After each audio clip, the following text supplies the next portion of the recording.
नमस्कार दोस्तों आज के इस वीडियो में हम सिविल इंजीनियरिंग एग्ज़ाम में पूछे गए प्रीवियस ईयर क्वेश्चन डिस्कस करेंगे। पहला क्वेश्चन है, which information is not included in the design codes, guidance about the loads, design principle, quality of the material, allowable stresses.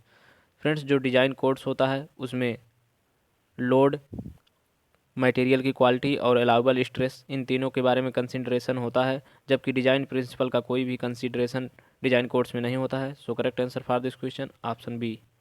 Next question है, material use to avoid corrosion with iron, carbon, manganese, chromium, nickel. Friends, iron में corrosion problem को reduce करने के लिए उसमें chromium मिलाया जाता है। So correct answer for this question option C. Steel में जब हम कार्बन का परसेंटेज इंक्रीज करते हैं तो उसकी जो डक्टिलिटी होती है वो घटती चली जाती है। नेक्स्ट क्वेश्चन है, if the plasticity index of soil is 45% then the soil will be medium plasticity, high plasticity, non plastic, low plasticity.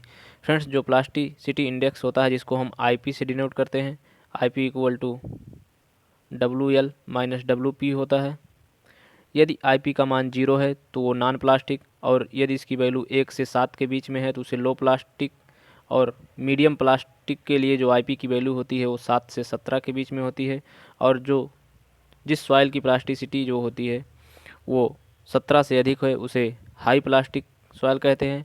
तो यहाँ पे जो सॉइल है उसका प्लास्टिसिटी इंडेक्स जो है 45% है, तो ये हाई प्लास्टिक की कैटेगरी में आएगा। So correct answer for this question option B. Next question है, negative float any activity means that the activity is super, sub, critical, none of this.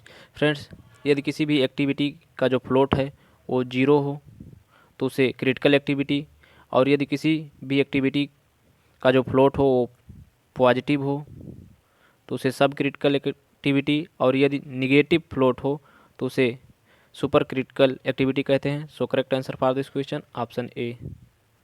Next question है, the circumferential joints of two shells is classified as butt joint, lap joint, corner joint, all the above are correct. Friends, जो shells होते हैं उसमें जो circumferential joint होता है बीच में, ये लैप जॉइंट होता है। So correct answer for this question option B. और सेल के केस में जो हुप स्ट्रेस और लॉन्गिट्यूडनल स्ट्रेस होता है दोनों का मान बराबर होता है, और इसकी वैल्यू PD/40 के बराबर होती है।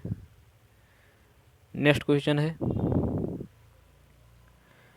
According to IS 456/2000 the thickness at the edge in reinforced concrete footing shall not be less than for footing on soil.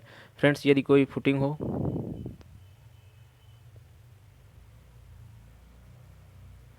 और ये फुटिंग यदि सॉयल पर डायरेक्टली स्टेबलिश की गई हो तो इस केस में जो ये एज होती है इसका मान किसी भी केस में 150 mm से कम नहीं होना चाहिए। So correct answer for this question option B. और यदि यही फुटिंग डायरेक्टली सॉइल पर ना होकर पाइल्स पर सपोर्टेड हो तो इस केस में जो एज होगा वो 250 mm से कम नहीं होना चाहिए। नेक्स्ट क्वेश्चन है,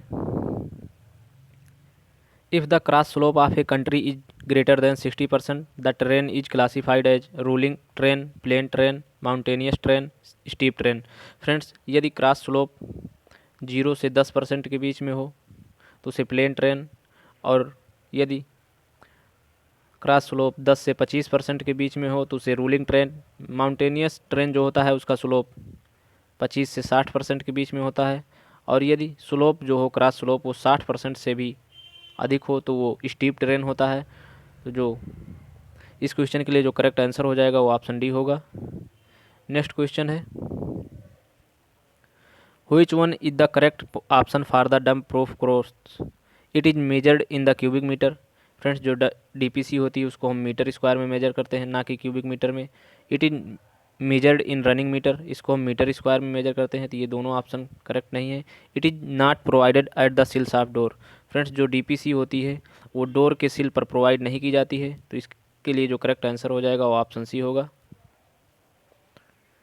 नेक्स्ट क्वेश्चन है,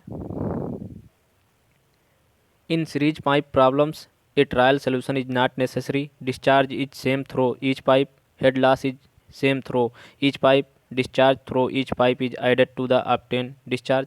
फ्रेंड्स, सीरीज पाइप में जो डिस्चार्ज होता है वो सेम होता है, Q1 बराबर Q2 बराबर Q3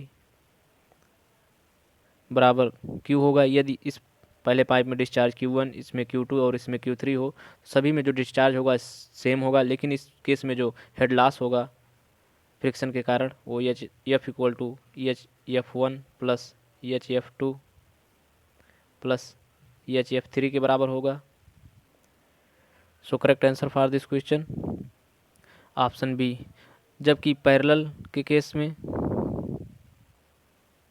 यदि पैरेलल कनेक्शन हो तो उस केस में जो हेड लॉस होता है वो सभी पाइप में हेड लॉस सेम होता है, और जो डिस्चार्ज होता है वो सभी पाइपों के डिस्चार्ज के बराबर होता है, Q1 plus Q2 plus Q3 होगा। यदि इसमें डिस्चार्ज Q1, इसमें Q2 और इसमें Q3 हो तो टोटल डिस्चार्ज जो होगा वो सभी के सम के बराबर होगा, और सभी में जो हेड लॉस होगा फ्रिक्शन के कारण वो समान होगा पैरेलल के केस में। नेक्स्ट क्वेश्चन है, जिंक और aluminium powder are used as retarders, accelerator, air entraining agent, plasticisers. Friends, जो जिंक और एल्यूमिनियम पाउडर होते हैं इनका उपयोग कंक्रीट में एयर इंट्रेनिंग एजेंट के रूप में किया जाता है। So correct answer for this question option C. जो एयर इंट्रेनिंग एजेंट के प्रयोग से कंक्रीट की वर्केबिलिटी, सेग्रीगेशन और ब्लीडिंग पैरामीटर में सुधार होता है, और एयर इंट्रेनिंग एजेंट से कंक्रीट में बबल्स फार्म होते हैं, और उन बबल्स का जो फार्म होता है साइज होती है वो 5 माइक्रान से 80 माइक्रान के बीच में होती है, और एयर इंट्रेनिंग एजेंट की मात्रा सीमेंट के बेट के 0.05 से 1% के बराबर होती है। रिटार्डर्स के रूप में हम शुगर या कैल्शियम लिग्नोसल्फेट का प्रयोग करते हैं। एक्सीलरेटर के रूप में CaCl2 का प्रयोग होता है। प्लास्टिसाइजर के रूप में कैल्शियम के लिग्नोसल्फेट का प्रयोग होता है। तो इसका जो करेक्ट आंसर हो जाएगा वो ऑप्शन सी होगा। दोस्तों, आज की वीडियो में इतना ही। आई होप कि आपको वीडियो पसंद आई हो। वीडियो पसंद आई हो तो वीडियो को लाइक और शेयर ज़रूर करें, और यदि आप चैनल को पहली बार विजिट कर रहे हैं तो चैनल को सब्सक्राइब कर लें और पास वाले बेल आइकन को भी प्रेस करें, जिससे आपको प्रॉपर नोटिफिकेशन मिलती रहे और कोई भी वीडियो आपसे मिस ना हो। Thank you for watching.